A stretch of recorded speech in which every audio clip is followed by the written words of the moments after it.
Hello everyone, tonight on Business Live, government sets aside $25 million to upgrade some of the country's iconic historic sites to boost tourism. This year alone, it is expected that some 25 million United States dollars will be expended to upgrade some of our iconic sites, including the famous Elmina and Cape Coast castles. We'll tell you more as the president announces an additional $45 million for skills training and improving access to tourist sites. Also coming up, Peasant Farmers Association of Ghana urges government to exempt the Ministry of Agriculture from government's 20% budget cuts, warning of hardship. We know that there are economic crisis at the moment. There are challenges. So the Minister of Finance giving a directive that there should be expenditure cut by the ministries, 20%. We believe that our great ministry should not be packed. Plus, the UK to provide €35 million support for the implementation of the African Continental Free Trade Agreement. This is estimated to be at about $6 billion. But when the chocolate industry comes to their end, when you look at the end of the value chain of the chocolate industry, it is a $110 billion industry. Thanks for joining us, everyone. My name is Daryl Kwawu. We've got details of those stories and others coming up in this house.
Welcome back to Business Live. Government has set aside $25 million to upgrade some of the country's iconic historic sites to boost tourism and attract the needed patronage.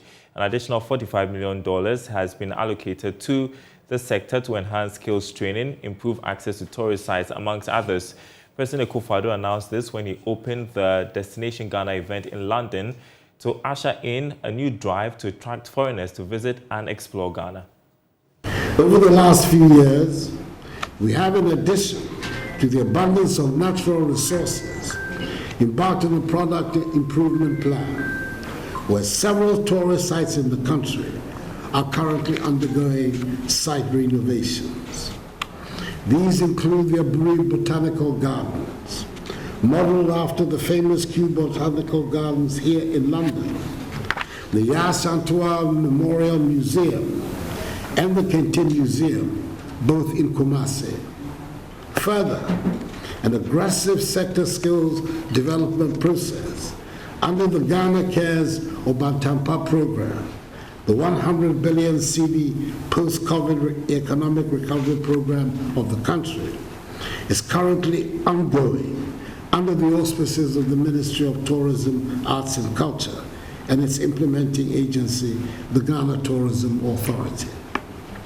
This year alone, it is expected that some 25 million United States dollars will be expended to upgrade some of our iconic sites, including the famous Elmina and Cape Coast castles, the Kwame Nkrumah Memorial Park, the Mole and Kakun parks, and cultural museums in Yendi in the northern region, Ejiso in the Ashanti region, Akropong in the eastern region, and Ho in the Volta region under the Ghana Tourism Development Project, supported by the World Bank. Additionally, I'm happy to note the funds will be directly injected into supporting SMEs in the hospitality and beverage sector. I'm eagerly awaiting the expedited conclusion of negotiations with the World Bank, which is intended to culminate in additional financing to boost the tourism, arts, and culture sector. It is in this regard that the government recognizes and highly commends the partnership of the World Bank in supporting Ghana's socio-economic transformational agenda. I acknowledge the efforts of the dynamic country director of the World Bank, Mr. Pierre Laporte,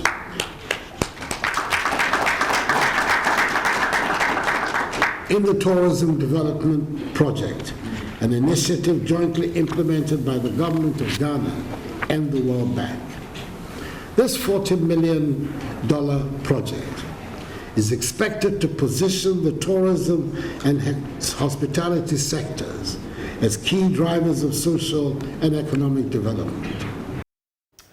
All right, that was the president in London. The executive secretary of the Ghana Tourism Federation, Emmanuel Frimpong, joins me to discuss the move by government.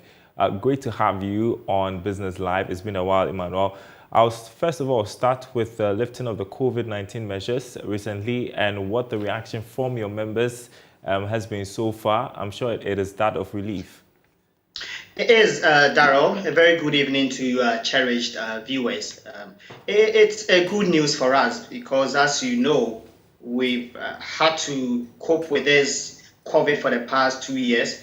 A lot of businesses were closed down. People's livelihood were literally taken away. People have lost their jobs. So for us to receive this good news, it was indeed an exciting news for us, especially the $150 that was scrapped. We were looking forward to it to be reduced, but it got scrapped, and that was quite exciting for us. So far, so good. Of course, people don't have money. We are still hoping that somehow we will get some investors to also come in and support. Yeah, so I was wondering how people are trying to pick up the pieces and to revive their businesses. It hasn't been easy. All the support that we sought from government, yes, some little support has come in, but it's sad that there hasn't been much impact because it's so little that you don't even feel it, and a very few people got it. So a lot more people need that support. Hopefully, as the president mentioned, we will receive that support. Well, speak of the president in London, and as we have been reporting, government is setting aside $25 million to upgrade some of our historic sites to attract tourists, and an additional $45 million for skills training and improving access to sites. So this looks like government is really keen on revamping the tourism sector. Oh, well, Daryl, it sounds good. You're not impressed? The thing is, we've heard it over and over. It's this 40 million. We got it way back in 2017, and we are still talking about this money. But I must also be quick to say that we have seen some semblance of commitment from this government. So we want to believe that indeed they want to do what they are saying they will do, because we heard of the NBSSI loan. We didn't see any impact. There was another tourism relief fund. We didn't really see much. We've had series of them. You don't know where the money goes. So hopefully this time members will get it. Well, I can see that you're unimpressed, but the idea in itself sounds very good. Imagine if you're able to, fix these iconic sites, also invest in skills training, improving access to tourist sites. How is that going to be beneficial to the tourism sector? Tell me. The idea is fantastic. I mean, I must admit, the idea is really good. Because if you look at our attraction sites, if you visit most of them, they are not in good shape. We are very much aware that some of the sites have received some funding to start renovations, and some development is taking place there. So yes, it's good. But the question is, how are we going to do that across the length and breadth of the country? Because if we do it in some specific areas and we don't go across the country, we don't get that needed impact. Because when tourists come into the country, what we want to do is that we want them to spend more days here. We want them to spend money in the country. So if we're able to do it across the 16 regions, then we know that when tourists come into the country, they will be able to travel beyond just Cape Coast, Accra, and Kumasi, and go to the other regions. So if government is able to actually do what he says it will do, then it will be good for the sector. Well, we are looking forward to that. And while that may take a while to accomplish, in the short term, what can be done to get businesses from the place of losses to break even? I think what people can do is, one, they have to take advantage of social media marketing, because a lot of businesses are now being done online. So they have to take advantage of that. And then again, people also need retraining, because things have changed from where we were in 2000. So they need to retrain. And of course, they also need to invest some money into their businesses, because things have moved from where we were. So to get back on your feet, you need some level of investment into your business. And I believe by so doing it, you are able to go on social media, go out there and market what they have. They should be able to gradually come back to life. And a final one, how long do you think the recovery process will take following the lifting of the COVID-19 measures? The good thing is that looking at where we have come from last year, in fact, experts projected that it will take about 4 years to 5 years before we start seeing some level of coming back, but it has taken much shorter than what they anticipated. So if we are able to invest all the monies that we are talking investing, if we are able to do marketing, if we are able to actually train people, I think in a year and probably half, we should be able to get back to our feet. Because the thing is, Ghana is a place that a lot of people, a lot of tourists will want to visit. So if we are able to put our ourselves in a right shape, we should be able to get more tourists coming to Ghana than even what we had in 2019 when we had a year of return. All we need to do is to structure ourselves well and invest in places that we need to invest in. Emmanuel Frimpong, thanks so much. It was certainly great to speak with you once again, Executive Secretary of GATOF there. Well, let's move on to other stories. The Peasant Farmers Association of Ghana is urging government to exempt the Ministry of Agriculture from government's 20% budget cuts. In response to the country's economic troubles, the president has announced a budget reduction for government ministries, agencies, and departments. The peasant farmers, however, believe the agriculture sector should rather receive more financial support to produce in surplus. Nana Ojima was at the annual general meeting of the association in Kumasi and has come through with this report. The persistent rise in cost of living has resulted in government taking austere measures to arrest the situation. The Peasant Farmers Association, however, argues cutting the budget of Ministry of Agriculture will negatively affect farm inputs, leading to less production of food. Wapia Awa Adugwala is president of the association. We know that there are economic crisis at the moment. There are challenges. So the Minister of Finance giving a directive that there should be expenditure cut by the ministries, 20%. We believe that our great ministry should not be part. In fact, we are learning from examples like China, Israel, and India. Whenever there are economic difficulties, budget allocation to sectors like agri rather increase. So we believe that our great ministry should not be part of the ministries that government is directing that the expenditure should be cut. In fact, we should rather increase funding to the agri sector to ensure that we are able to get enough inputs for our farmers. During his delivery of State of the Nation address on Wednesday, President Akufo-Addo emphasized interventions like planting for food and jobs have brought some relief to farmers in the country. The farmer group acknowledged such interventions, including One Village, One Dam, have potentials of transforming the sector, but implementation has been poor. While government has good plans for the agriculture sector, which I want to acknowledge, the implementation of some of the government projects are not yielding the impact we are expecting. We're all expectant of the impact of these policies will have on farmers in general, and we're looking forward to a major and radical transformation of our agriculture sector to increase food production, provide jobs, increase incomes, and improve the general livelihoods of farmers. Unfortunately, these hopes and expectations are beginning to fade.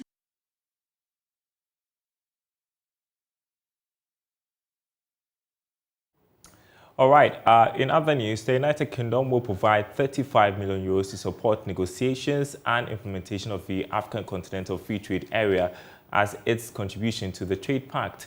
UK International Trade Secretary Anne-Marie Trevelyan disclosed this to Wamkele Meni, Secretary General of the AFTA Secretariat, during his official visit to the London School of Economics in the UK. The support is expected to speed up processes for the negotiations of outstanding conventions and rules under the agreement. Mr. Meni used the occasion to brief the UK government on investment opportunities available in the trade agreement.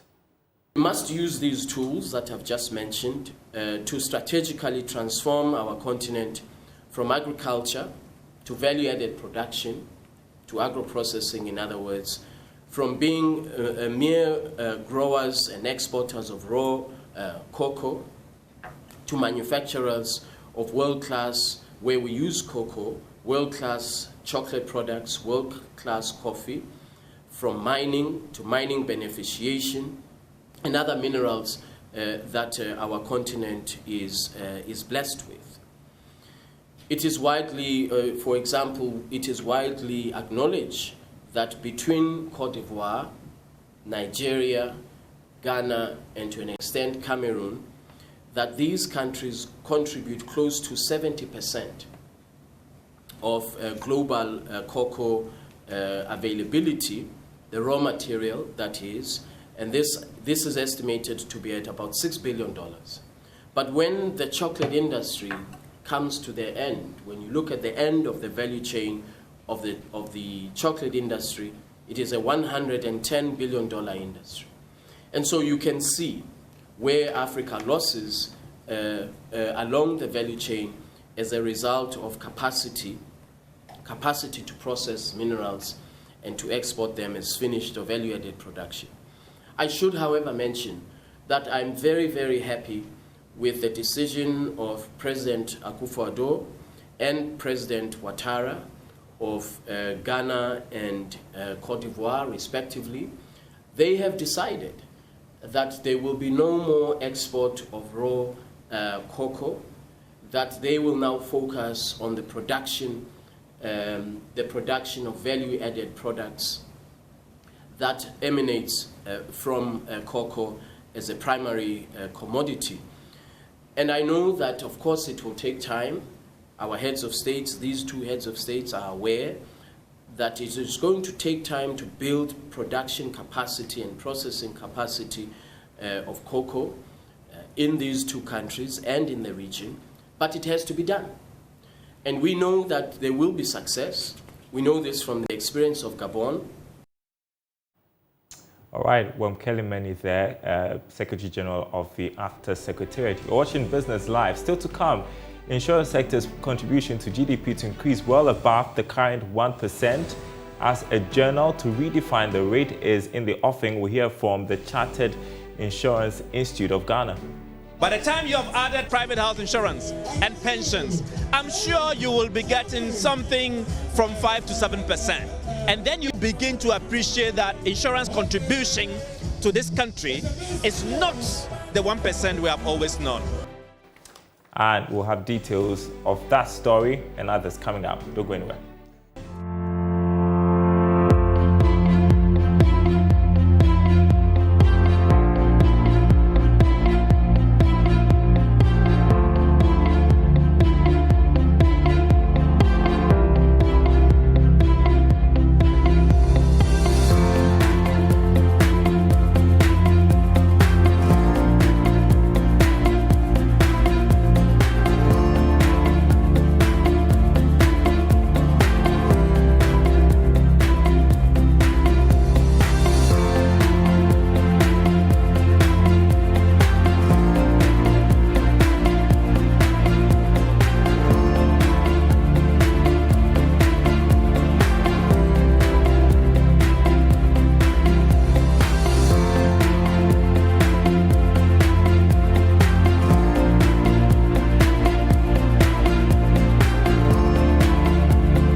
welcome back to Business Live. The insurance sector's penetration rate will increase well above the current 1% to GDP. This is because the umbrella body of insurance professionals, that is the Chartered Insurance Institute of Ghana, is championing the redefinition of the rate to include private health insurance and pensions. President of the Institute, Teria Ben Ahmed, says his outfit is currently working to introduce a journal in this regard by the end of the month, a decision he believes seeks to highlight the sector as a significant contributor to the country's socio-economic development. This is one of the critical strategic initiatives that the CIG is pursuing. And the whole essence of what you have asked is to say that when are you actually redefining insurance penetration in Ghana? Because traditionally insurance penetration in Ghana has been seen more as the contribution of life insurance and general insurance. I can confirm to you that by the end of this month, the CIG journal that will for the first time redefine insurance penetration in Ghana will be published. And so by the close of April 2022, CIG journal redefining insurance penetration in Ghana will be out. And this redefined insurance penetration in Ghana will not only cover life insurance, general insurance, but it will also cover health insurance and private health insurance for that matter, and pensions contributions. All right. Time now for your money tips on Money Lab.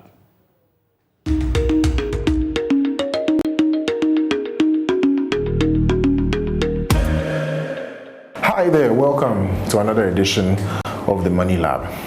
Many people can ask this question: at what point in time will it make sense to sell your stocks or shares? Well, when you hit your price target, for example, you buy a stock at 1 cedi and the stock reaches 2 cedis per share, you can choose to exit because you've met your price target. Also, you can consider the fundamentals or the quality of the reports, the financial reports of a company, and choose to exit. Probably they might be deteriorating. Now, you can also choose to sell your shares when a better opportunity comes along in the market. And that's Business Live tonight. Thanks for watching, everyone. Before we go, a quick run through some of the stories we are covering for you on our website, myjoyonline.com/business. This one, BOT to sell $350 million to dealers in Q2 2022. Also, Cedi records 18.21% depreciation to dollar in Q1, ranked among West spot returns according to Bloomberg. More news there on our website, myjoyonline.com/business. Thanks for watching, everyone. We are back same time tomorrow.